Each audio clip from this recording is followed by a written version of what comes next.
Turning now to your community focus, we've been introducing you to the candidates running for Congress in the 1st District, and today we bring you the final Democrat on the ballot. Spencer Dickinson, thanks so much for being here. Appreciate the opportunity. So 60 seconds or less, why do you want to represent Rhode Island in Congress?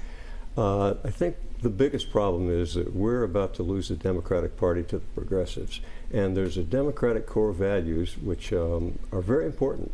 And, you know, I can hit a couple of them. Sure. Health care, Social Security, taking climate change seriously, worrying about nuclear war. This is a serious problem. They say that if you bring it up, you know, everybody shuts off and you're done. But this is serious. And then, of course, the other one, the middle class wages and protecting unions and their rights to do what they do. Those are the basic long-term core values, and we're going to lose a lot of that if we continue down the road we're going, because people are getting mad at us. So clearly you're trying to distance yourself from the more progressive candidates. There are 12 candidates in total in the Democratic primary, so you consider yourself more moderate? You know, I don't even have to do that. They're climbing all over each other to distance themselves from me. And some of that, you know, you see when there's, if you see a debate and I'm not on it, you know, there's some bogus reason for why I'm not, some excuse that really has nothing to do with it. You know, have some different standards. Did he serve in the Army? Was he 12 years in the legislature? Was he a majority leader? Was he on the finance committee? These are biographical economics? Points about yourself. There's reasons they won't let me, they literally turn me away from 5 or 6 debates, and I got to address that maybe in some ads. But nothing valid in my mind, and it raises the question, what am I about to say that they don't want to hear? Well, let's talk about the issues. What do you think, you mentioned a lot of issues in your first answer, but what do you think is the single biggest issue facing the voters in CD1? Well, I think probably we want a Congress that's paying attention. And there's some things that we need to do to get the state and the whole economy back on track. We got to stop this crazy, you know, the thing about spending money on public works projects, good idea.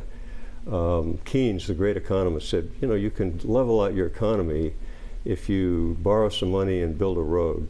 But the trouble is, it's like coffee. You got to take a nap once in a while. And we have spent money, and then we can buy votes, politicians, by spending more money, and it doesn't work. You got to stop and pay it back once in a while. So in practical terms, there's some specific things that really make a difference to me. And they all tie together. The reason we can't hire teachers is they don't trust the state.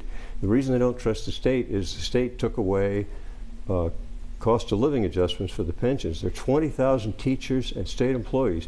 We need to hire a whole new generation. They don't want to work for us. I want to hold you there because I want to get through some more rapid fire questions. We've got about 30 seconds left so we can get a better sense of your policies and where you stand. Okay, rapid fire. Here we go. One word answers or something similar. Pro-life or pro-choice?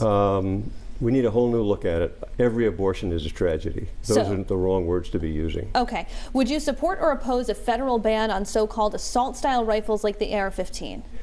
Assault weapon is the wrong word to use. If you're going to have a conversation, you've got to agree on the vocabulary. There are no assault weapons on the streets of this country. If you've got one, you're going to jail. Would you support or oppose legalizing recreational marijuana on the federal level? We need to take a new look at that. I think we might have moved into that issue too fast. Do you support term limits for members of Congress?